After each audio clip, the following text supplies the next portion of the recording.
Welcome back. We have a somewhat abrupt change of scenery here. The last episode ended with blowing up the shipyard. Now we have a very sort of quiet scene with Gallia and Mina here. And this, you can hear all the tactics music in the background. There's a lot of Final Fantasy tactics music in this part of the game. Which, I suppose is fitting because this is, this part of the game is really about war. And tactics was very much about war, and it was a pretty big influence. So, Mina is having a lot of kind of philosophical doubts about what they just did. The idea of, just causing destruction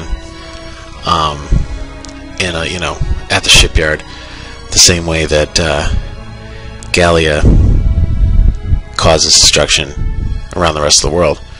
Although she hasn't gotten to that yet, I think I might be getting ahead of myself. Now she's just more worried about the lives of the others in her subgroup there.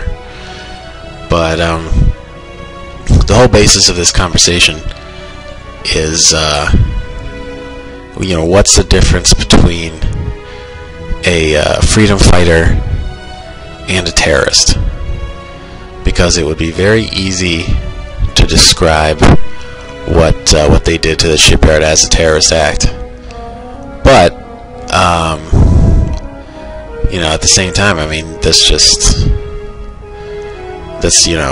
lot of times that's what revolutions do. I mean, they're not clean, they're not tidy affairs. I mean, a lot of shit goes down, and but Gallia makes a good point here in the sense that they did not hurt anybody innocent. They didn't hurt any Gallian townspeople, with their mission. There was nobody working on those ships when they burned them all. And I think that is a pretty important distinction, because if you think about, let's say Osama bin Laden, he and the other Al-Qaeda guys were pissed off at the American government for various reasons. And they blow up a tower, or two towers in New York City with, 3,000 innocent people in it. I mean, why would you do that? You know what I mean? Like, why? Well, you can take out your anger on people who aren't even, part of the problem.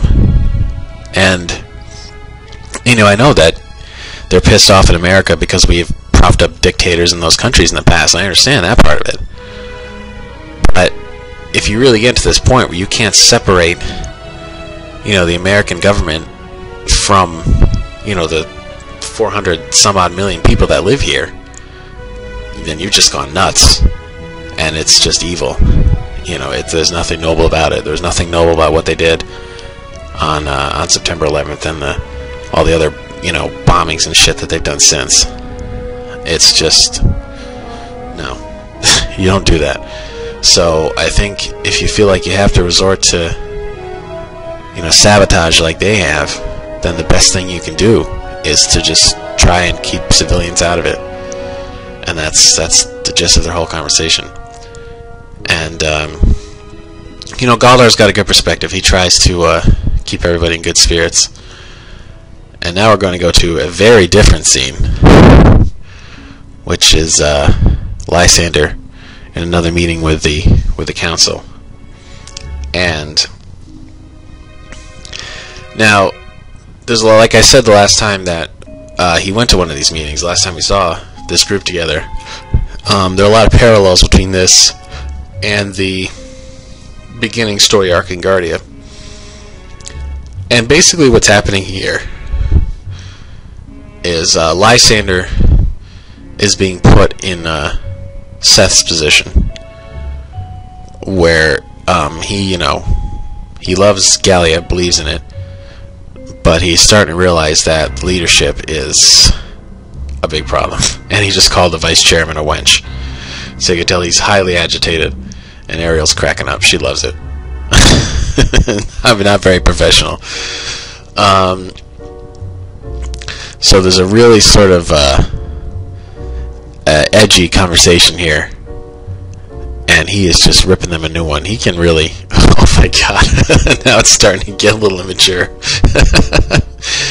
That last zing was probably over the line, because now they've demoted him. But you know, that probably wasn't a good idea, because now I've got this Majin Buu music starting up, and this, you know, and then you just know shit's about to get real. You know, we are going to see some, you know, some drama here, and he's just sort of boiling with anger, and Ariel's just like, oh, what's going on? And so he's, yeah, this is epic what he's saying. I'm sorry, I love this scene. Then he goes and jumps right in the table and just stabs this guy. And then now we have a full-on coup d'etat here, where he's just gonna like fight them all. And then, holy shit! Oh, I forgot about that. He just split that guy right in half. Yeah, and the other counselor, she's the one that's with the rebels. She's like, fuck this, I'm out of here. And oh man, but look at that sprite. That is really quite disgusting. Okay, I gotta do a and we're gonna get another one here too, I think. Ariel, oh yep, now I get two guys cut in half. I gotta do a CSI thing here. Just imagine me putting on dark sunglasses right now. Alright, looks like we have some political divisions. But anyway, so now these guards have come in, and they've sort of looked at the situation, and they're like, nah, we like Lysander, so you guys can go to hell. And Ariel just sort of offhandedly kills that guy. And it turns out the vice chairman is the best fighter. She puts up a decent fight, but you know, you can't beat Lysander. And now she's never going to be the head of the council. Alright, so now Ariel is like friggin' in ecstasy about this. She is like just, you know, about ready to, well, never mind. You can figure out where I was going from there. I don't want to get too crude with this. And then Lysander says that he actually knows that that Leanne was a spy, and you know, he wants her to go to the rebellion with tales of Lysander carving up the council. To get, you know, even when he's this mad and crazy, he at least retain some of that strategic thinking.